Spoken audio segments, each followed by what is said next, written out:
50-100 کر کے نکلنے لگے. حضرت امام مسلم بن عقیل کے ساتھ صرف 500 لوگ باقی رہ گئے. 40,000 میں سے 500 لوگ باقی رہ گئے. امام مسلم بن عقیل کو اب حیرت ہونے لگی.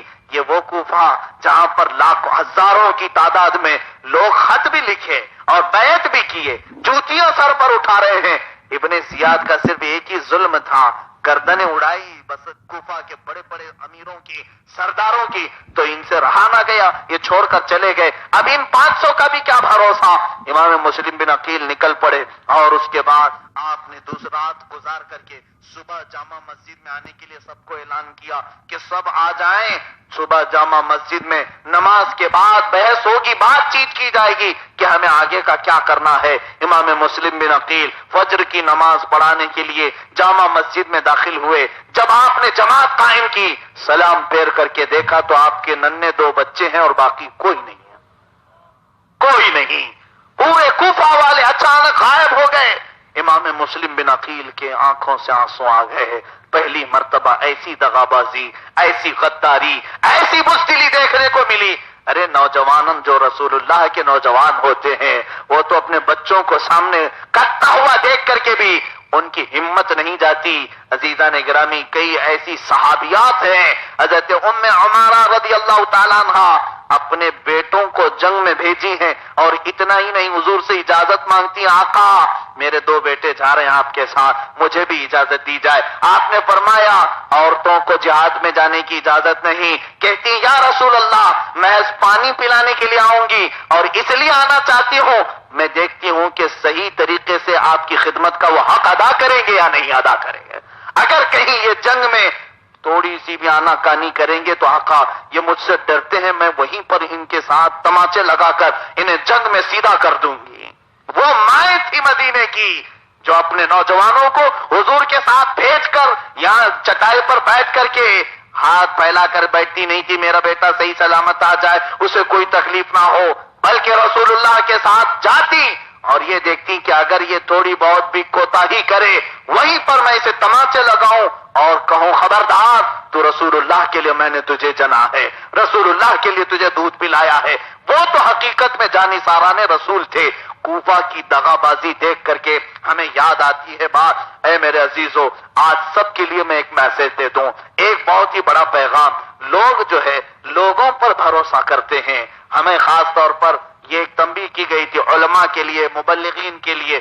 جب میں ایک مرتبہ بہت گھبرا گیا تھا, لوگ ساتھ چھوڑ دیتے ہیں, کسی بھی کام کو ہم شروع کرتے ہیں, چند دنوں کے بعد ادھر مولانا کے پیچھے ادھر مولانا کے پیچھے برائیاں شروع ہیں, ادھر میٹنگیں شروع ہیں اور ہمارے پیچھے لوگ لگ جاتے ہیں. اس بات کو لے کر میں اپنے بزرگ استاد گرامی کے پاس حاضر ہوا اور یہ کہنے لگا کہ حضور بہت سارے لوگ تکلیف دیتے ہیں, اچھا کام کرنے کی ہم کوشش کرتے ہیں اور پیچھے جا کر کے لوگ مخالفت کرتے ہیں, دشمنی کرتے ہیں, نہ جانے میں نے ان کا کیا بگاڑا ہے.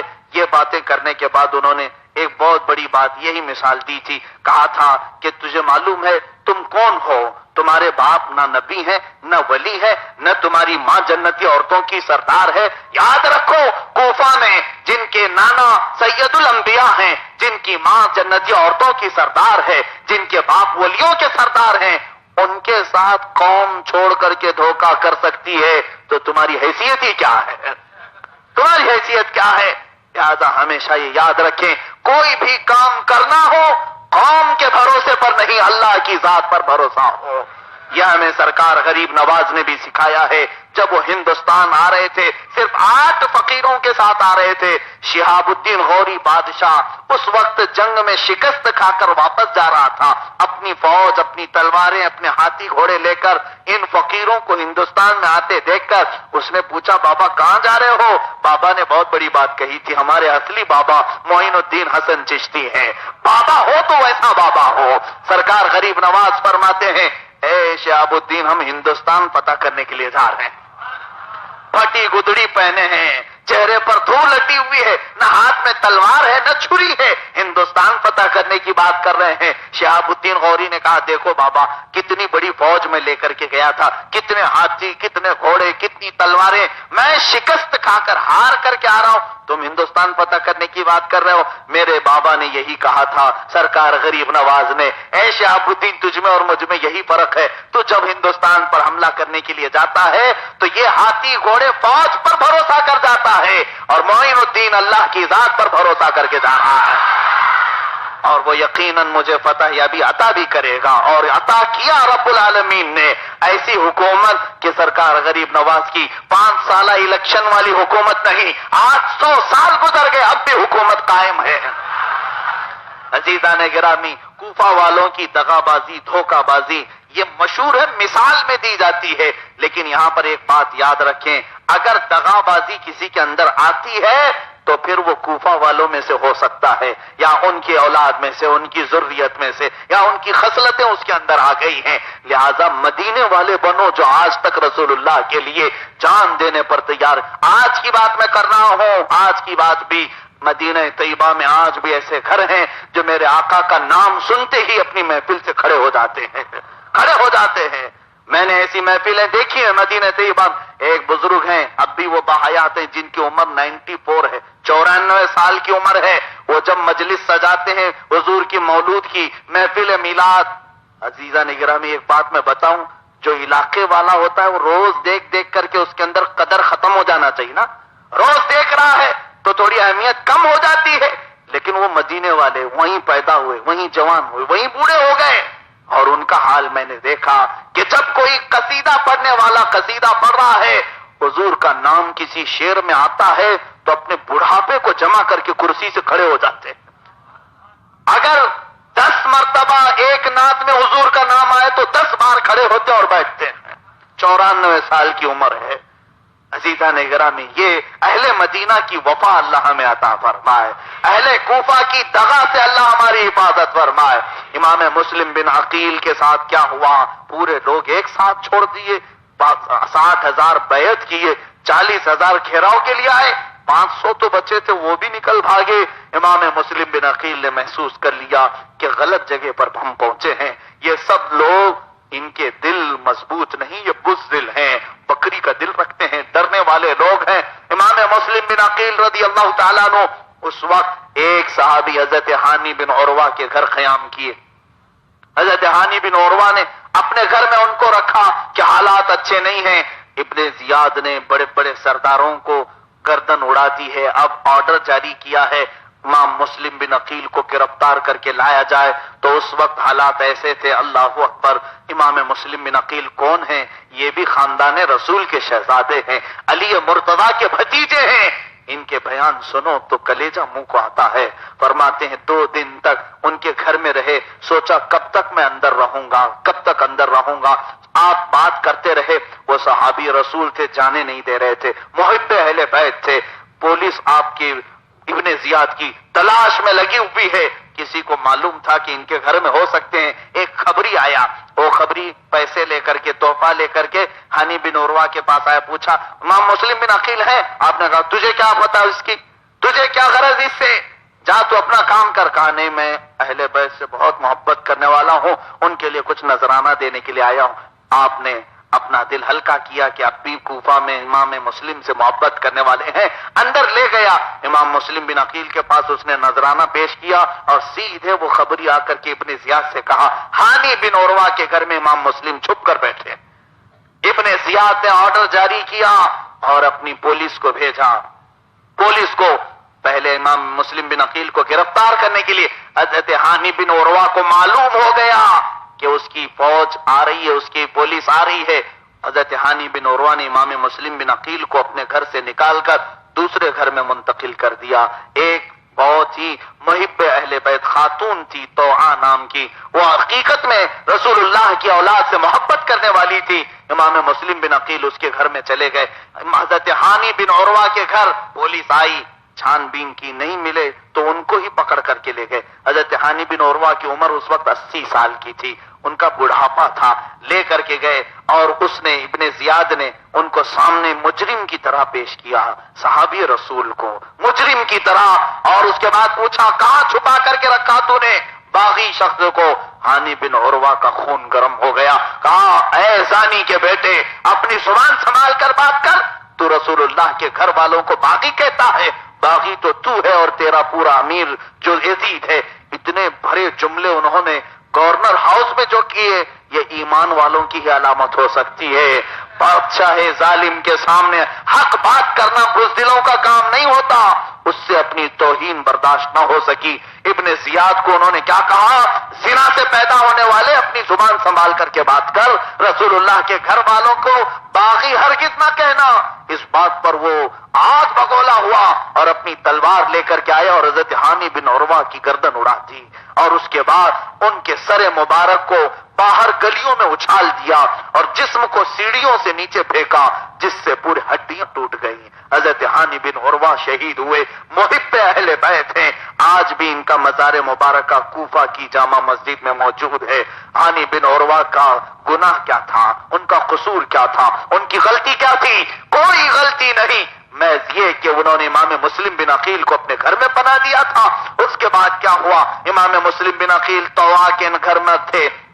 طوعا جو عورت تھی، اس کا بیٹا ظالم تھا، عیاش تھا، وہ انعام کے لالچ میں پڑا تھا. اسے معلوم ہوا کہ میرے گھر میں امام مسلم بن عقیل ہیں.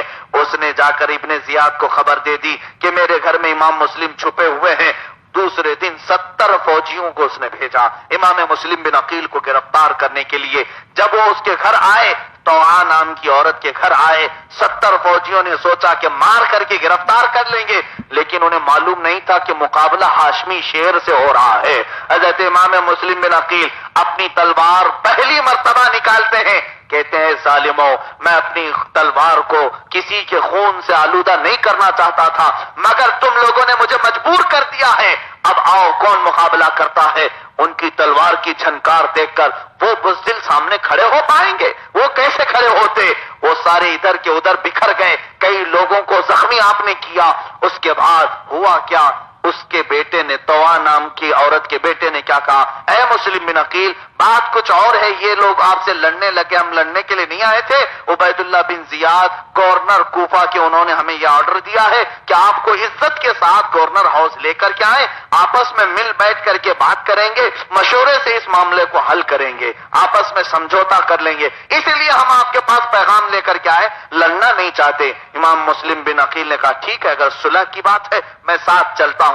طوعا عورت نے کہا اے امام مسلم بن عقیل، ان کی باتوں پر بھروسہ نہ کیا جائے، اس لیے کہ جھوٹے مکار ہو سکتے ہیں. امام مسلم بن عقیل نے کہا صلح کی بات ہوگی تو رسول اللہ کا گھرانہ صلح کرنے کے لیے بھی تیار ہوگا، اس لیے کہ ان کی امت کا خون نہ بہایا جائے. حضرت امام مسلم بن عقیل جب گھر سے باہر نکل ہی رہے تھے تو ان میں سے ظالم ایک فوجی نے آپ کے چہرے پر تلوار سے وار کیا. اگر صلح کی بات تھی تو پھر وار کیوں کیا؟ جس سے آپ کا ہونٹ کٹ گیا، ہونٹ کٹ گیا. اور امام مسلم بن عقیل پھر گھر میں اندر گئے. کہا پھر صلح کی بات ہونے کے بعد وار کیسے کیا؟ اس فوجی کو الگ کر دیا. لوگوں نے کہا اس نے غلطی کر دی. امام مسلم بن عقیل کو محسوس ہونے لگ گیا تھا کہ یہ کچھ نہ کچھ ان کے اندر دغا بازی کی چال ہے. آپ کا ہونٹ کٹا ہے، خون جاری ہے. آپ نے اس وقت شدت سے پیاس محسوس کی. سخت گرمیوں کا دن تھا، جھلسا دینے والی تپش تھی، دھوپ سخت شدت کی تھی. طوعا سے کہا ایک کٹوری پانی پلا دو، اس کے بعد پتہ نہیں پھر تم سے ملنا نصیب ہو یا نہیں. اس خاتون نے جلدی سے اپنے مٹکے سے ٹھنڈا پانی پیش کیا. سخت گرمیوں کے دن ہے. امام مسلم بن عقیل اس کٹوری کو اپنے لبوں سے لگانا ہی چاہ رہے تھے، خون کے قطرے ٹپک کر کے پانی میں گر گئے. اور جیسے ہی خون پانی میں گرا، لال ہوا، آپ نے پانی پھینک دیا. دوسری مرتبہ اس نے پانی دیا، آپ کا دانت کٹ کر کے اس میں گرا، آپ نے پھر پانی پھینک دیا. تیسری مرتبہ بھی جب خون اس میں گرا تو آپ نے کہا لے جاؤ طوعا، شاید میرے نصیب میں یا میرے حق میں اب دنیا کا پانی نہیں رہ گیا ہے، لے جاؤ، میں رسول اللہ کے ہاتھ سے اب جام کوثر ہی پینا چاہوں گا. عزیزان گرامی، یہاں پر میں رک کر کے بتاؤں، مرنے کے وقت اگر کوئی مجبور ہے تو اسے حرام غذا اپنی جان بچانے کے لیے کھانا اسلام جائز کہتا ہے. اسے اسلام نے اجازت دی ہے، تھوڑی سی حرام لقمے کو بھی وہ کھا سکتا ہے جان بچانے کے لیے. یہاں امام مسلم بن عقیل کے تقوی کو دیکھو. ہزاروں سلام ہے امام مسلم بن عقیل. خون کا ایک قطرہ پانی میں گرا ہے، اس کو نہیں پی رہے اس لیے کہ خون پینا حرام ہے، شریعت مصطفیٰ میں جائز نہیں ہے۔ آپ خون پھینک دیا کر رہے تھے، اور اس وقت کیسی شدت کی گرمی، ادھر تلوار تانے ہوئے لوگ کھڑے ہیں، آپ کے قتل کے منصوبے بنے ہوئے ہیں، اور ایک کھٹوری اگر وہ پانی پی لیتے تو شاید پھر لڑنے کی ہمت آ جاتی، مگر پانی کو ہاتھ نہ لگایا، خون کا قطرہ گرا ہے۔ میں یہاں پر رک کر کے درس دینا چاہوں گا ان نوجوانوں کو جن کے ہاتھوں میں آج شراب کی بوتلیں آ گئی، جن کے ہاتھ میں آج نشے کے پتے آ گئے۔ میرے عزیزوں، اس امام مسلم بن عقیل کو کیا جواب دو گے جنہوں نے اپنی وفات کے وقت خون سے ملا ہوا، ایک قطرہ خون سے ملا ہوا پانی پینا پسند نہیں کیا، اور ان کی امت میں ہوتے ہوئے تم شراب کیسے چڑھا لیتے ہو؟ شراب کیسے تمہاری زبانوں سے اندر چلی جاتی ہے؟ توبہ کرو، اس لیے کہ تم مصطفیٰ کی امت میں سے ہو، اللہ کے حبیب کی چنی ہوئی امت میں سے ہو، حسینی ہو، تم یزیدی نہیں ہو۔ اللہ نے تمہاری زبانوں کو حسین کا نام لینے کے لیے زندہ رکھا ہے۔ اس زبان کو ہر نشہ سے پاک رکھو، ہر بری عادت سے پاک رکھو، اس لیے کہ ہمارا عقیدہ یہ ہے، آج ہم ذکر حسین منا بھی رہے ہیں تو اس امید کے ساتھ کہ کل بروز قیامت ہمارا آمنا سامنا حسین اعظم سے بھی ہوگا، ہم امام مسلم بن عقیل کی بھی زیارت کریں گے۔ ہم تو اس بنیاد پر، اس امید پر محفلیں سجاتے ہیں۔ امام مسلم بن عقیل ان کی گاڑی میں سوار ہوئے، ان کی جو بھی ٹانگے گاڑی یکے آئے تھے اس میں سوار ہوئے اور گورنر ہاؤس چلے آئے۔ یہاں آنے کے بعد ابن زیاد نے پہلے سے کہہ رکھا تھا، وہ جیسے آئے ان کے ہاتھوں اور پیروں کو رسیوں سے باندھ دینا۔ صلح کرنے کے لیے بلایا گیا، دھوکے سے بلایا گیا۔ امام مسلم بن عقیل جیسے ہی گورنر ہاؤس میں داخل ہو رہے تھے، دعا پڑھتے جا رہے تھے، ربنا افتح بیننا وبین قومنا بالحق وانت خیر الفاتحین۔ اے ہمارے رب، ہماری قوم اور ہمارے درمیان تو صلح عطا فرما، فتح عطا فرما، اور تو سب سے بہترین فتح عطا کرنے والا ہے۔ یہ پڑھتے ہوئے اندر گئے، ابن زیاد نے سامنے مباحثہ کیا، بات چیت کی، کہا کہ اے امام مسلم بن عقیل، دیکھو تم آج یہاں پر میرے سامنے مجرم کی حیثیت سے آئے ہو، میں چاہوں تو تمہیں مار دوں گا، لیکن میں تمہاری جان بخش سکتا ہوں صرف اس شرط پر کہ تم اور تمہارے بھائی حسین یزید کو امیر المومنین پکارو، ان کے ہاتھ میں بیعت کر لو۔ امام مسلم بن عقیل نے مسکرا کر کے جواب دیا، کہا تو کیا توقع رکھتا ہے اس گھرانے سے جو گھرانہ رسول اللہ کا شہر چھوڑ سکتا ہے فاسق کی بیعت نہ قبول کرنے کے لیے؟ کیا وہ آج تیری اس صلح کی میٹنگ میں اتنا بڑا سودا کر لیں گے؟ ہرگز نہیں ہو سکتا، ہرگز نہیں ہو سکتا۔ اس نے کہا میں تمہیں جان سے مار دوں گا۔ امام مسلم بن عقیل نے کہا جو رب نے